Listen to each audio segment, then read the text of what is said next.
कल के दिन जो तुर्की के राष्ट्रपति है रेसिप तैयब अर्दोगान, उन्होंने इज़राइल की तुलना नाज़ी जर्मनी से की। उन्होंने कहा है कि जो हमको कल कुछ दिनों से फुटेज देखने को मिल रही है, जिसमें जो नॉर्थन गाज़ा के लोग हैं उनको इज़राइल की सेना नंगा करके ग्राउंड में उनसे परेड करा रही है। तो ऐसी चीज़ें नाज़ी जर्मनी के दौर में हुआ करती थी। और जो ये इज़राइल कर रहा है अभी फ़िलिस्तीन लोगों के साथ, वो वैसे ही नाज़ी ने यहूदियों के साथ किया था। ये जब उन्होंने तुलना की है इज़राइल की नाज़ी जर्मनी के साथ, तब बहुत बवाल मच गया है। इज़राइल के जो प्रधानमंत्री हैं उनका स्टेटमेंट आ गया है, जिसमें उन्होंने कहा है कि रेसिप तैयब अर्दोगान, जिन्होंने कुर्दिश लोगों के ऊपर लड़ाई इस समय शुरू कर रखी है और उनके देश में इस समय कई जर्नलिस्ट लोगों को जेल के अंदर डाला गया है, तो ऐसा व्यक्ति जिसने अपने देश में डेमोक्रेसी को कुचल रखा है, वो हमको ज्ञान न बांटे। इज़राइल इज़राइल का अगर हम देखें तो इज़राइल का जब हम कभी भी इज़राइल की तुलना नाज़ीज़ के साथ की जाती है, तो हर समय जो इज़राइल के नेता हैं वो एक्टिव हो जाते हैं, क्योंकि जो इज़राइल का जन्म बना था, उस जन्म में नाज़ी का एक बहुत बड़ा भूमिका थी। अगर नाज़ीज़ यहूदियों के ऊपर अत्याचार नहीं करते तो यहूदी यूरोप से फिर फ़िलिस्तीन की तरफ नहीं जाते। तो ये एक बहुत इमोशनल इशू है इज़राइल लोगों के लिए। और अगर हम दूसरे इज़राइल नेताओं के बारे में बात करें तो उन्होंने भी जो रेसिप तैयब अर्दोगान का स्टेटमेंट है उसकी उन्होंने कंडमनेशन किया है। अभी अपडेट आ रही है, कल के दिन 195 लोग गाज़ा में मारे गए थे एयर स्ट्राइक में। और वेस्ट बैंक के इलाके में भी एयर स्ट्राइक हुई, उसमें 6 लोग मारे गए। तो अभी तक जब से 7 अक्टूबर का अटैक हुआ है, तब से वेस्ट बैंक के इलाके में लगभग 300 लोग मारे गए। इसराइल यहाँ पर कार्रवाई कर रहा है वेस्ट बैंक के इलाके में। अगर देखा जाए तो वेस्ट बैंक और गाज़ा अलग अलग है। गाज़ा में तो हमास का शासन चलता है, वेस्ट बैंक में जो फ़िलिस्तीन अथॉरिटी है उसका शासन चलता है। तो इसराइल, क्योंकि हमास का प्रेजेंस वेस्ट बैंक के इलाके में भी है, तो इसराइल वहाँ पर भी स्ट्राइक करता रहता है।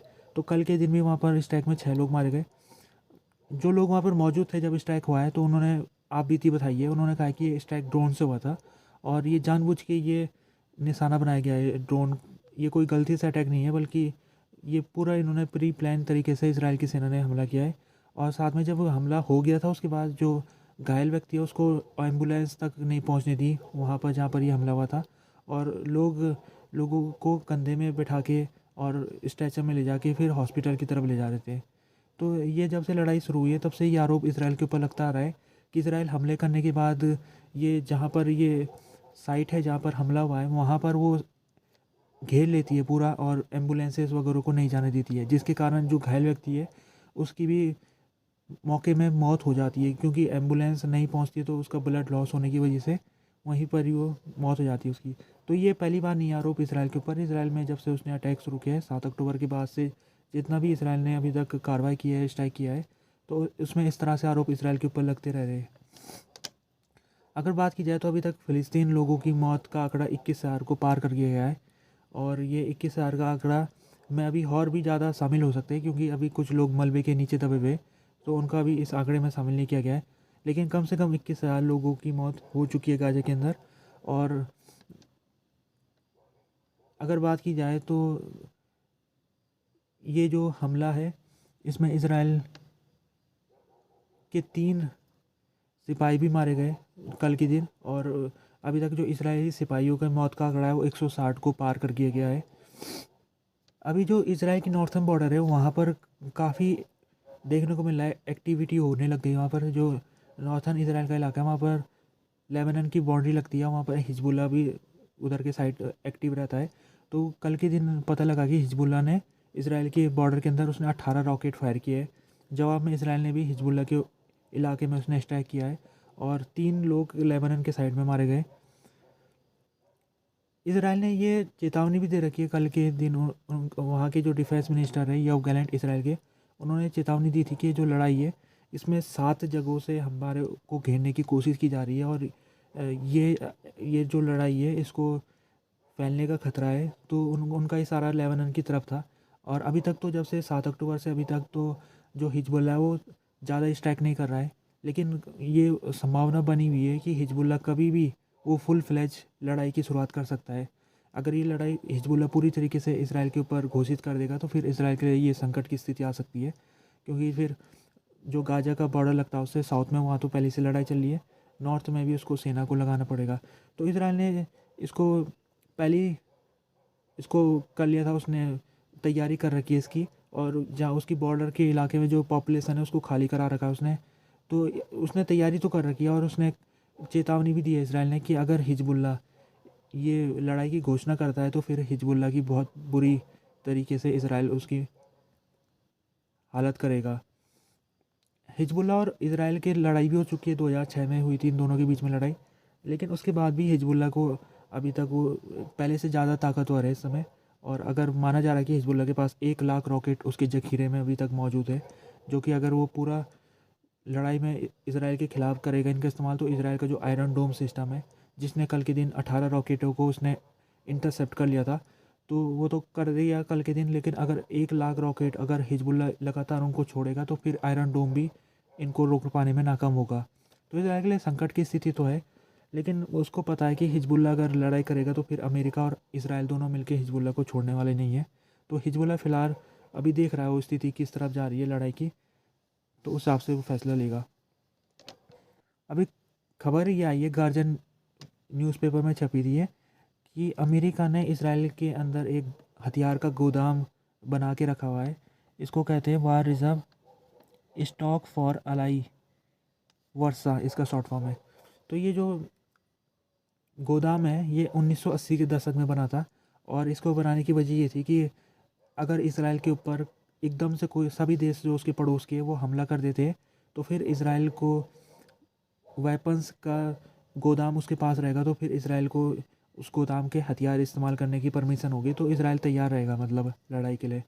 तो 1980 के दशक में अमेरिका ने इसको इसराइल में बनाया था, और इसके अलावा उसने साउथ कोरिया में भी ऐसे ही हथियार का गोदाम बना रखा है।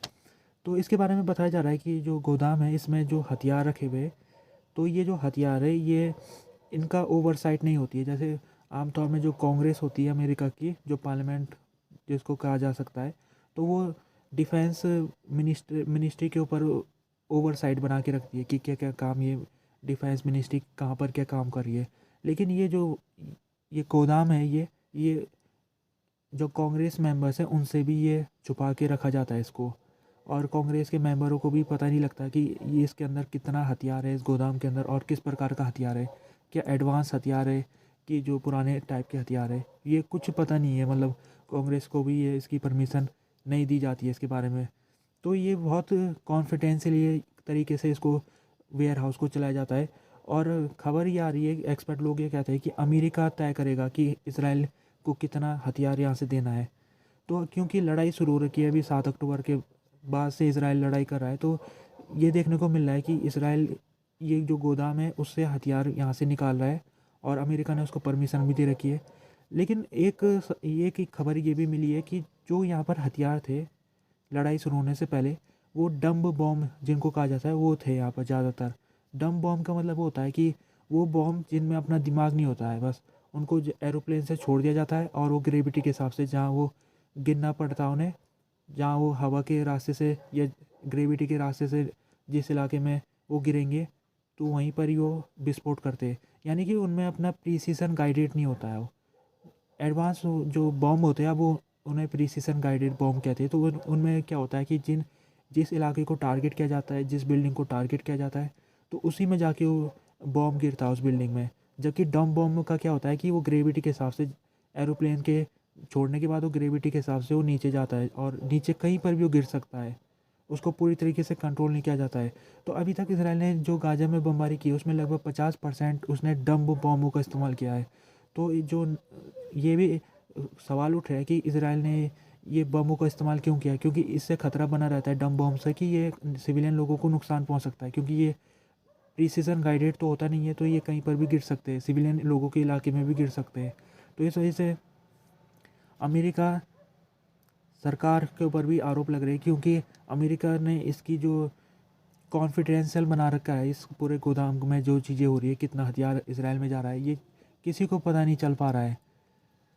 और इसके अलावा अमेरिका एडवांस वेपन भी इसराइल को देने की तैयारी में है।